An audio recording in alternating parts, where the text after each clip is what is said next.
Shalom Rastafari, Assalamu Alaikum, and peace to the kings and the queens of the earth. How's everybody doing on this Wednesday? I just want to just send out some vibes. I've seen some people having some difficulty with Mother's Day coming up. I'm right there with you guys. I do miss my mother as well.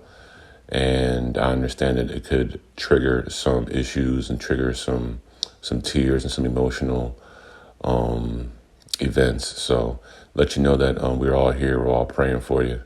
We're all sending you good vibes, and you're not alone. With that being said, today I want to talk about just being motivated by obstacles. Motivated by obstacles. It's hard sometimes for us to really get through life in a certain situation when there's tons of obstacles always in our way. But sometimes we have to be motivated by specific obstacles, and I'm going to tell you guys why. So, again, just really being ready for difficulty, right? We live through life. We go through tons of things every day. We don't know what's the next obstacle is going to be. If we did know, we would prevent it, obviously, and life would be easy. Maybe life may even be boring, I have dreamed of the Zion life of having like lower to zero problems, right? I've had that goal of one day I just need this, and I won't have any problems. And that's bullshit, because you can have, even the richest person will have problems, right? You can have anything you possibly want and still not have problems. I had a guy who was telling me it's funny, he could have all the money in the world, but then go to a mountain where there's no cell phone service and there's nothing he could possibly do at all. So there's always a limit to everything that we think may make us happy.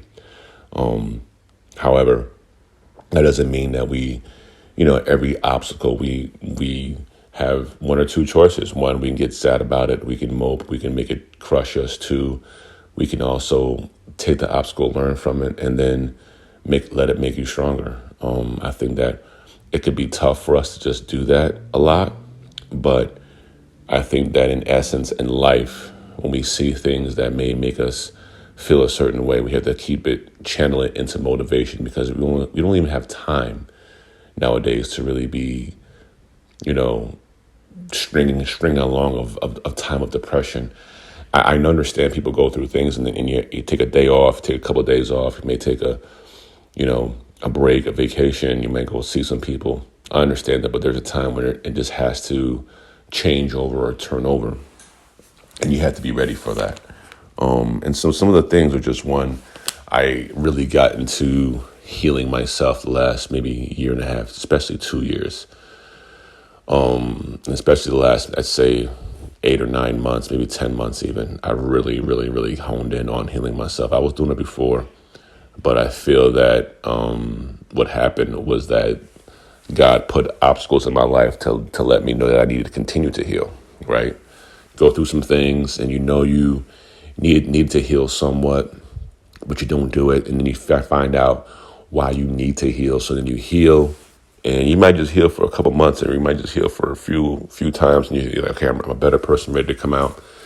And then things start to happen, and you handle them better, but you know that you need to continue to heal and arm yourself so that you can be even more prepared for when it comes, right? People are going to backstab you. People are going to lie. People are going to tell you one thing, do another. People will disappoint you. Accidents will happen. Life will happen. And I'm not trying to be difficult with it, but we have to be prepared on a reality level, right? Things can just happen when that's not under our control. And we need to be prepared for it and put the trust in the Creator, Allah, God, one God, whoever you call, to understand that this is being done for a reason, right? This is not just some woe is me. I really can't. I have an opinion on people who just, not to feel sorry for yourself, but you're always being like, why me, why me, why me? And then I understand that the first thing you can do is say, well, it could always be worse. And that's not what I like to go into either, because that's not really confirming, or that's not taking that person's life seriously, right? Case to case. However, when we sit there and we kind of I've done it myself, right? I'm talking to myself too here on these podcasts. Just let everyone know this is like the most non-judgmental talks that I have. I mean, I don't even know if it's a podcast, but the talks that I have, I'm talking to myself too. Like, I've learned all these things. So when I talk and spread the word, trust me, I've gone through it all. And literally, for us to just sit there and say, well, it could be worse or it could be better, that it's almost like we have to get out of that why me, why me, why it's just always happening to me state, and know that there's a reason why, and there's going to be a reward for our suffering eventually if we continue to stay resilient. So that's one of the things too. Now also, when these things, how to prepare yourself for these obstacles, I am big on health, right?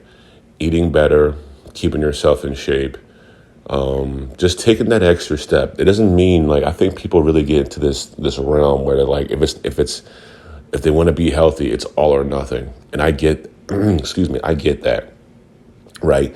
Like, I would not start my gym regimen until I knew that I could afford to eat better, take my protein and not miss, and continue, obviously maintain my gym membership.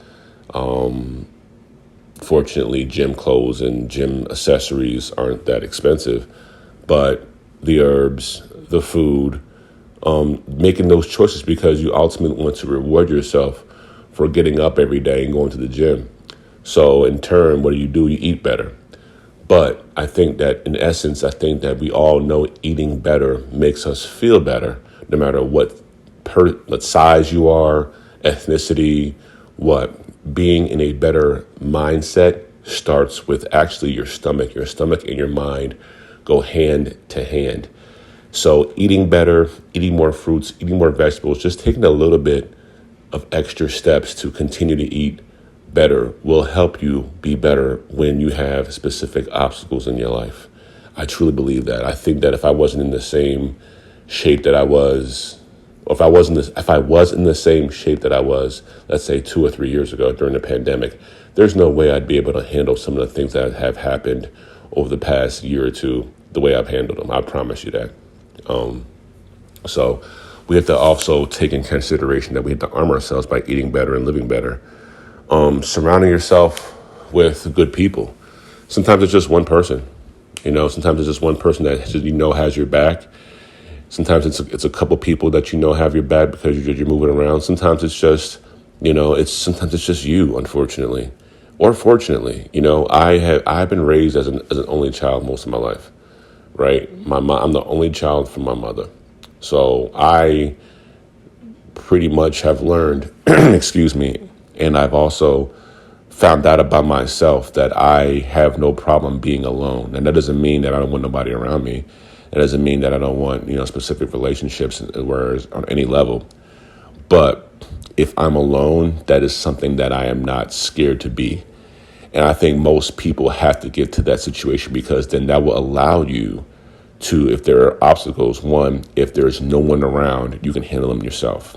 All right, I've been into so many things and I've had plenty of support, right? But that support that's say maybe not at home, I'm coming home to just by myself, or handling things where I'm probably not telling everybody, or telling people who are in my circle the details just because I'm handling it on my own. Now, I'm not saying that everybody should do this, but what I am saying is that when you are able to handle yourself alone, when obstacles come your way, you're able to heal yourself alone, right? You're able to not jump off that cliff. And I've been there. Like, the first thing when you're alone, the first thing you want to do when obstacles happen is go to your vice, right? Smoking. And you definitely sometimes I don't eat depending on the distress, right? The stress sometimes, if it's like, money and livelihood, clearly I don't eat, right? Or smoke. It's because I get real tense, okay, until this is accomplished, I don't think I deserve this, right? But let's just say it has nothing to do with that. Let's just say you got, you're okay with money. Let's say it's just a night that you're just feeling a little, not lonely, down. Maybe you're missing your family. Maybe you just, maybe something happened, right? Didn't get booked for a specific event. This feature or money got slow, so you couldn't record. I'm just talking about personally. just things didn't go well. I don't know, any issues that you're having. Maybe an issue with a friend or something, whoever. It's you end up sometimes just wanting to eat and go to sleep, right? Just the first thing you want to do is hop on that Uber Eats and just have someone drop some shit off to you and eat it. Fortunately, me being vegan, there's only a certain amount of options, so that kind of cuts that off, right? But I do remember, and this is why I can talk. I do remember the first thing I wanted to do when feeling depressed is like go to McDonald's and just crush the value menu, or the you know what I mean, the one, game number one with an extra Big Mac and da. So immediately going to that depression, that feel good food that's cheap and it tastes good and temporarily makes you feel okay. We all know that's nothing. We all know that is not the proper way to heal once you have these obstacles. So we got to continue to get better at that. And then again, mentally and physically watching what you ingest. I'm big on that too. I catch myself. I remember I used to be a big world star hip hop. I mean, that was one of the first things I used to fucking check out, right? And then I kind of started seeing like how much fuckery is on there. And then seeing how it's my choice to then go and look at this stuff. Like, is there something inside of me that likes this shit? And it really wasn't. I kind of was like trying to like, the world star sometimes, like you can see what's going on in the streets as far as like hip hop and our culture. But I stopped going there, every fucking day. I stopped, I'll say it, porn. Porn used to be on a personal level. Pornography, porn videos, adult films, whatever the fuck you want to call them. Let's say we're at 2023 right now. So yeah, let's say, man, even 10, maybe even 12 years ago, I don't know how many times I would go at night without watching it to just put myself to sleep, or, I don't know how many times I wouldn't do it. There wasn't a time where if I was drinking and I came home from a drunken night, there's definitely like, you know what I mean? So, watching what you ingest. I haven't watched porn in years. As far as especially being consistent, I haven't done that in a very, very, very long time, and I never will go back. That's personal. That's just, again, watching what I ingest. I don't, at the same token, when it comes to that, I try not to watch certain things anymore.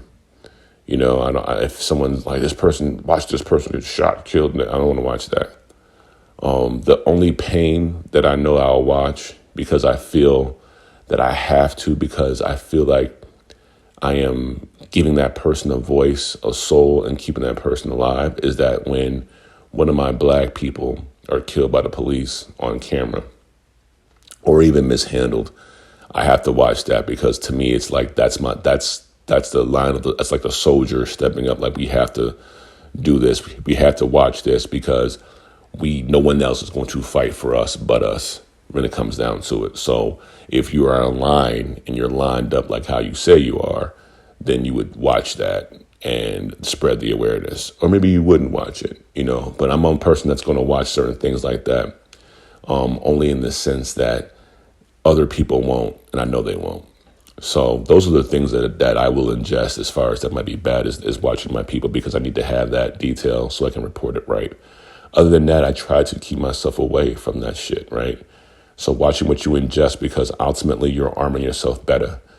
You don't really know what, these things that you're seeing, especially even on, like I said, I'm trying to get better at TikTok. I'm trying to get better at social media. I'm trying to get better at all this shit, right?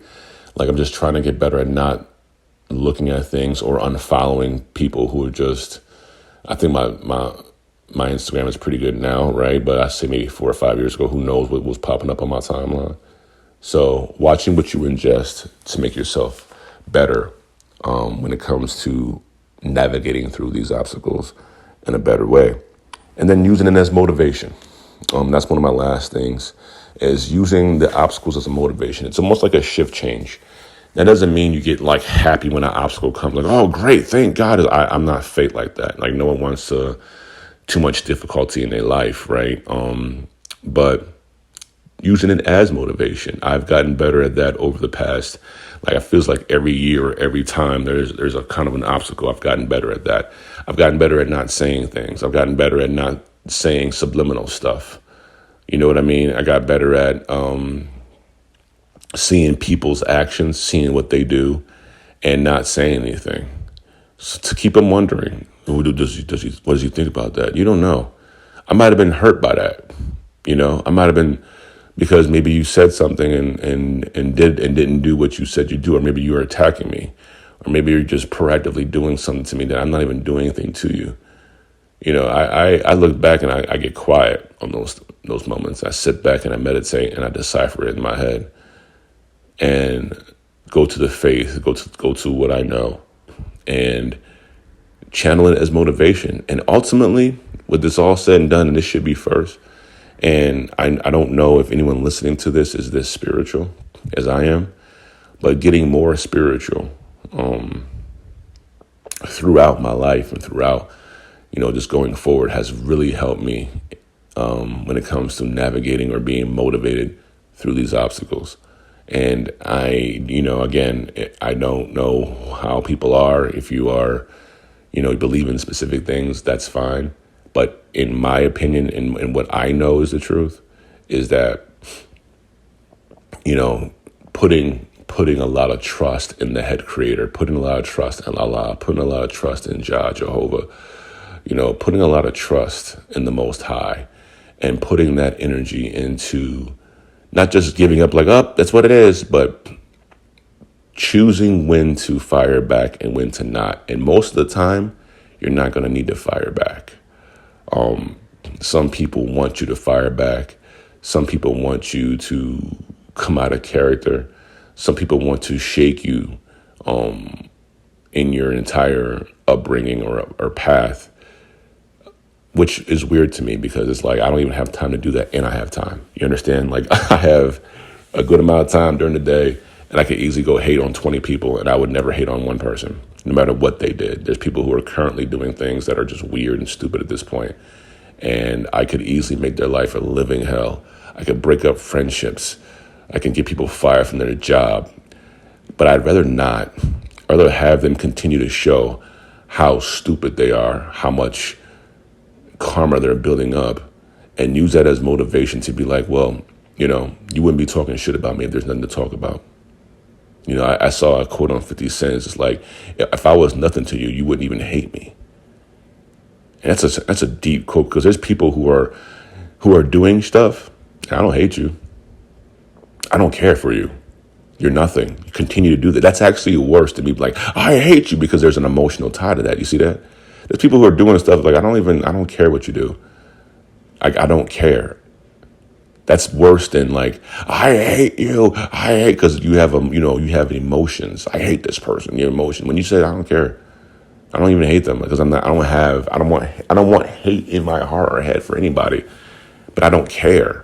I used to have them in my heart. Now I don't care. See how different that is than like, I hate you. Oh my God. Because to me, if you hate someone, you kind of still, you want to see revenge. You want to see this. When you don't care, that person can't affect you. They can do whatever. They could win the lottery the next day. I don't care. They could get, something bad could happen. I don't care. Right? Because you're motivated now. You're like, I have no time. I have to get over the next obstacle that's coming in my life. I have no time to just go back and hate on somebody or hate on actions or hate on, like, you know what I mean? Use it as motivation and give some of this shit to the fucking Most High. Just do it and see how that works. I have literally gotten better at that this year, whereas just giving it to him. Because knowing I can't do anything, knowing I don't want to do anything, knowing if I do something, it's not like, you know what I mean? There's times where revenge is just not even necessary. And there's time that revenge is, right? You don't let nobody touch you. You don't let nobody cross the line, but then there's times where you sit back and look and see if this is worth that, or is it worth me getting motivated off this obstacle? Is it worth me saying something? Is it worth me getting mad at people? Or is it worth me just sitting back, not saying a damn thing, and continue to move on my life and use that as a lessons to, again, walk through this trot of life that we are in. So use it as motivation. When you go through things, obstacles, when you go through hate, when people lie on you, when people are doing things, whether it be at work, school, wherever the plane is, at home, your relationships. You go through a breakup, and someone just use it as motivation to get better. I think most men sometimes have this, where if you break up, we go through a breakup and we immediately go to the gym, right? Or I have been motivated and I have not missed a gym day. And now it's going to be, oh man, it's going to be a year and a half. It'll be 2 years in October, right? Yeah, no, it'll be 2 years in March. So it'll be like a year and a half. I've gone straight. I've never missed. I'm about to load up this podcast and go kill myself on the Stairmaster for a while. I love it because it's just something that keeps me disciplined. There's days like it's a sunny day out today, right? I got plenty of herbs sitting here. I don't have much to do. I've pretty much done everything I need to do this morning. It's a day off. And I could easily just go grab a fucking bite to eat and sit on the patio and smoke.